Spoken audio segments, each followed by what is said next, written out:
Joining us now to help figure it out, former EPA lawyer David W. Schnare. Mr. Schnare, great to have you with us. A pleasure to be on. Thank you very much.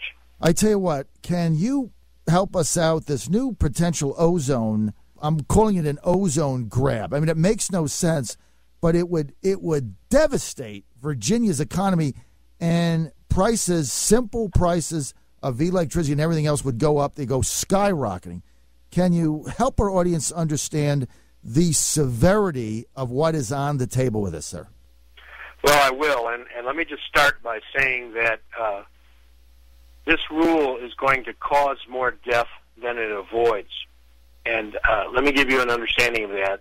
There are some 182,000 families in Virginia, this is hard to believe, but it's true, that make less than $10,000 a year. They average about $6,000 a year.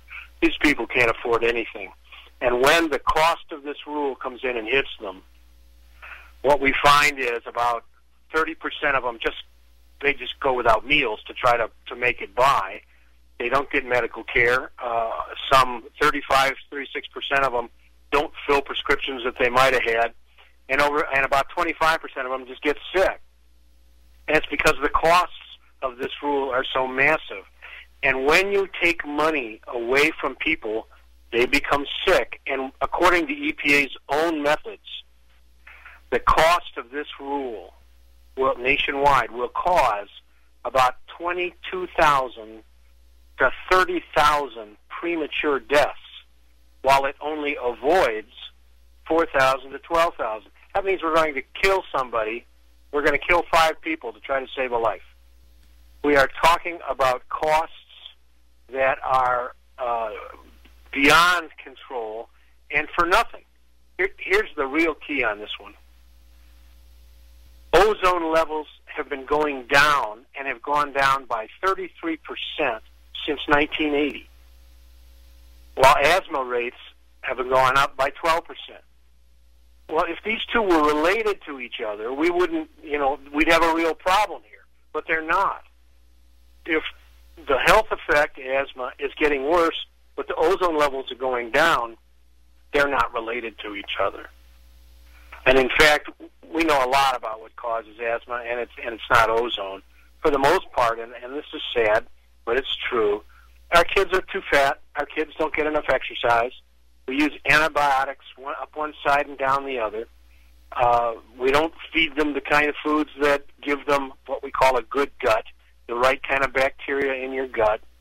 These are the things that cause kids to be, frankly, less healthy than they used to be when we let them play in the dirt, eat a little bit of it, and run around outside. Well, you're right. David, this is so outrageous because basically what Obama's EPA is attempting to do is take these basic ozone levels and change it.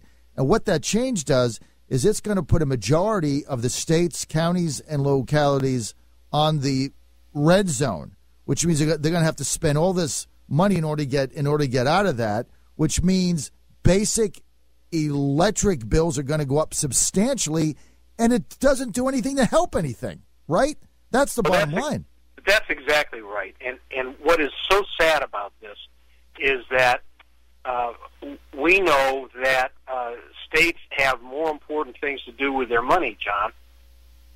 We have plenty of problems that we need to solve in our society today that we can address. If you come to Northern Virginia, just take a look at the roads that aren't being built or the roads that aren't being repaired, and you talk about how many excess deaths are associated with car crashes because of that.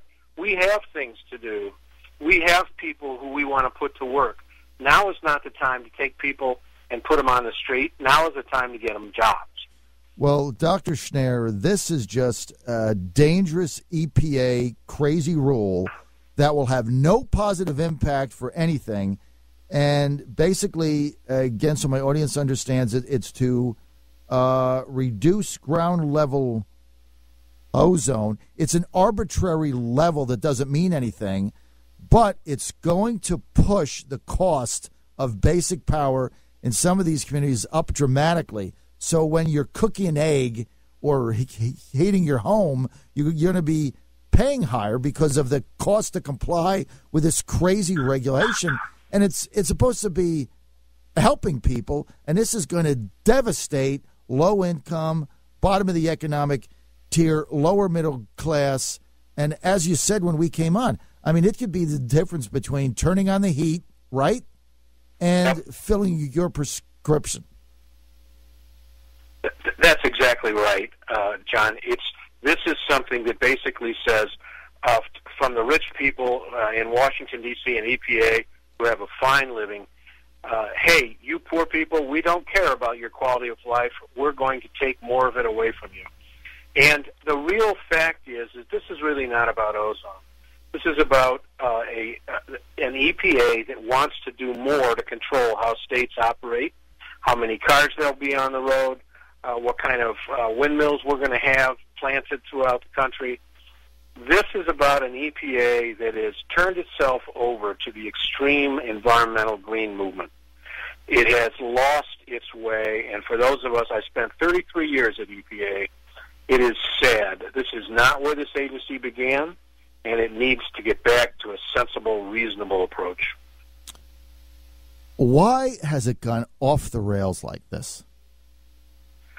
Well, actually, the Energy and Environment Legal Institute has done a lot of work trying to figure that out, and we've done Freedom of Information Act requests to find out, and the answer is that this EPA has brought in from the extreme left, the Sierra Club, the Natural Resources Defense Council, the people who make a living trying to get extreme environmental views in place, and they've brought them inside the agency and put them in charge of the agency. Mm-hmm. And so what you have now is the inmates in charge of the asylum. It's unbelievable. And this is, again, one of those things where, you got these buzzwords. Is, we're going to reduce the ozone levels. People think, well, that's good. That'll get rid of smog. But it doesn't do that. It has nothing to do with that. It's just, it's insanity. Now, Virginians need to rise up and tell Barack Obama and Terry McAuliffe that this is bad for Virginia's working men and women. Okay, for basic cost of electricity and energy to go up 20, 25, 30%, especially in the winter. I mean, this is just insanity. So this isn't like, like the EPA is, forcing regulations on big companies. This is working people every day, and I've been saying it over and over and over. This, all of this EPA stuff has nothing to do with the working man and women trying to make ends meet. It's crazy stuff. So here's what you need to do. You got to tell President Obama and you got to tell Governor McAuliffe. Just get on the phone today, call McAuliffe's office, and say, look, raising the changing the ozone regulations in Virginia right now doesn't make any sense. Dr. Schnare, do you agree with me or not? Yeah, I agree, and I agree so much. Let me give everybody Terry McAuliffe's phone number. Go ahead. Give him a call at 804-786-2211. Give the governor a call or email him if you want. He has an interesting way to spell his name. It's funny that I've ever seen it this way. But you can email him at Terrence McAuliffe. It's TERENCE.McAuliffe.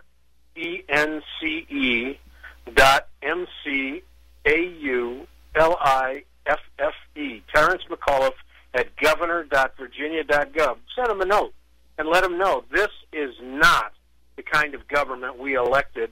This is not what we need in Virginia. This is something that we cannot have if we want to continue to have jobs. Give the governor's phone number again. His number is 804-786-2211.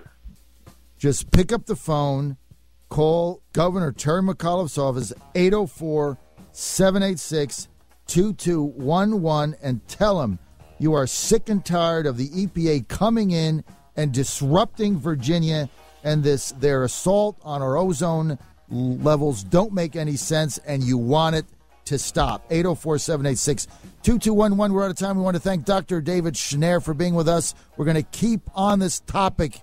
Thanks for being with us, Doc. Thank you, John.